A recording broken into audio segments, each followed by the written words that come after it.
Bem-vindos à nossa análise de hoje. A gente tem aqui um material bem interessante que tenta explicar por que algumas pessoas conseguem, sabe, acumular riqueza e outras parece que ficam patinando, né? A fonte é um áudio que se baseia nas ideias do livro Os Segredos da Mente Milionária. Isso. E a ideia principal, assim, é que todo mundo tem um tipo de modelo de dinheiro na cabeça.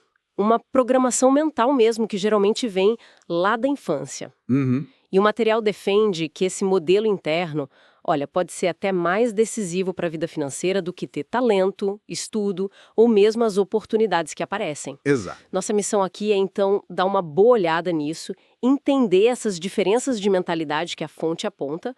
Vamos lá, investigar isso juntos. Perfeito. O material argumenta que essa programação, que fica ali no subconsciente, ela é formada basicamente por 3 coisas na infância, né? Certo. Primeiro, que a gente ouviu repetidamente sobre dinheiro, sobre riqueza, sobre gente rica, é a tal da programação verbal. Tipo, ouvir frases como, dinheiro é sujo, ou rico é tudo ganancioso, sabe? Sei.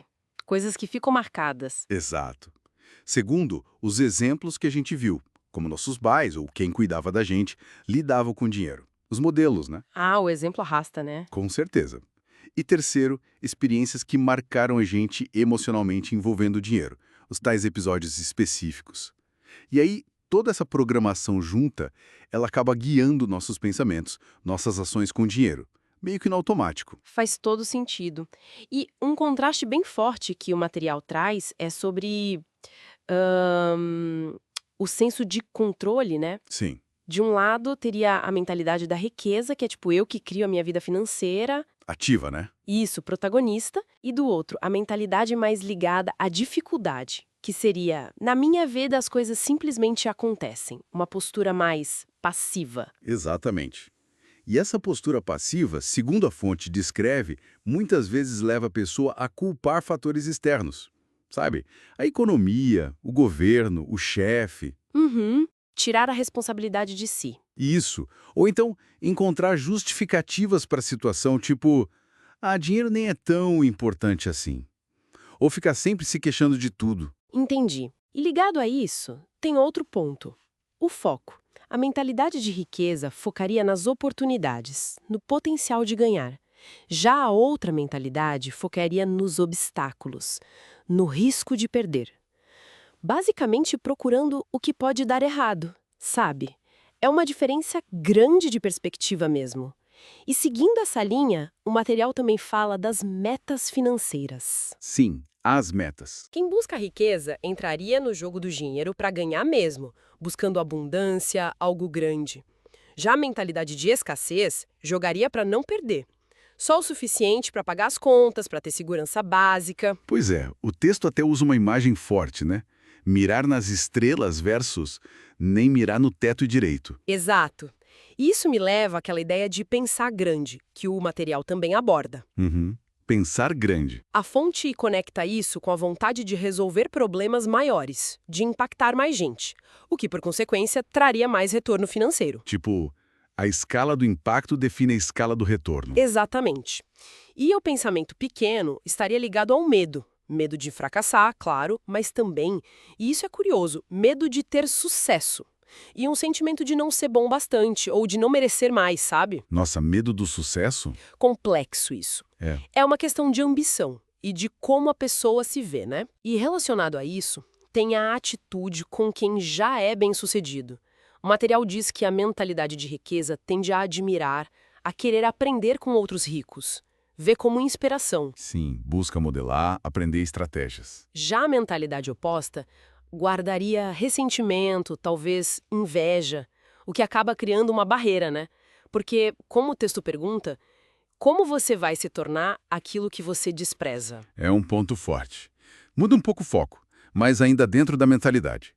A administração do dinheiro. O material bate muito nessa tecla. Sim, a parte prática. Isso.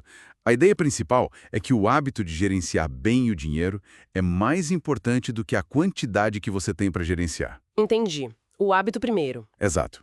E a sugestão prática que eles dão é criar uma tal conta da liberdade financeira.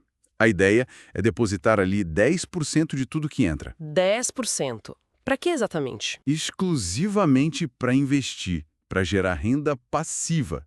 É um dinheiro que você não mexe. O objetivo é fazer o rendimento dele trabalhar para você.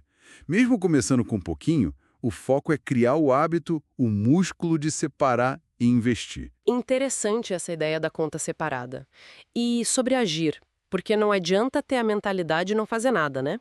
O material fala disso. Fala, e é bem direto.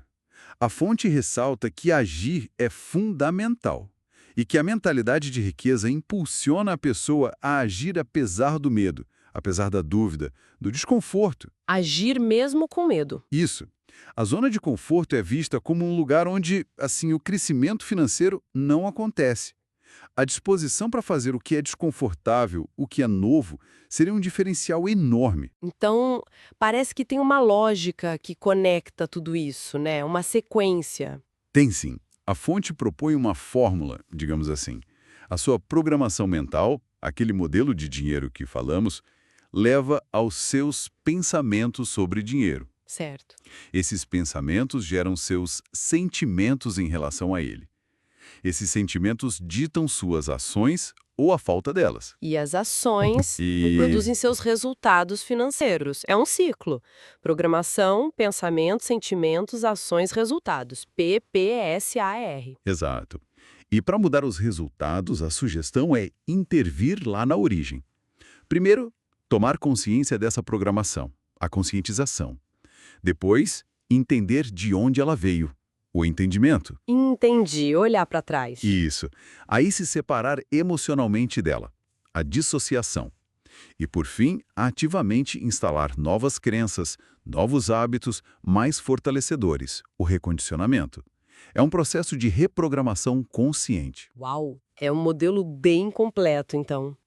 O que a gente pode tirar de mais importante dessa análise toda? Olha, me parece que a mensagem central do material é que as nossas batalhas financeiras, elas são, em grande parte, vencidas ou perdidas dentro da nossa cabeça, sabe? Uhum. Internamente.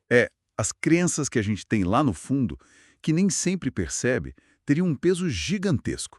Talvez até maior do que as circunstâncias externas ou o conhecimento técnico que a gente acumula. Faz pensar, né? Então fica a reflexão final, talvez. Acho que sim. Que tipo de arquivos, que programas mentais sobre dinheiro, que talvez a gente absorveu sem perceber, lá na infância ou ao longo da vida, podem estar rodando agora em segundo plano, influenciando as decisões financeiras do dia a dia? Identificar isso seria o primeiro passo. Segundo a lógica que o material apresenta, sim. Identificar essas possíveis influências internas seria o ponto de partida essencial para quem busca, de fato, transformar os próprios resultados financeiros. É um convite à autoanálise, né?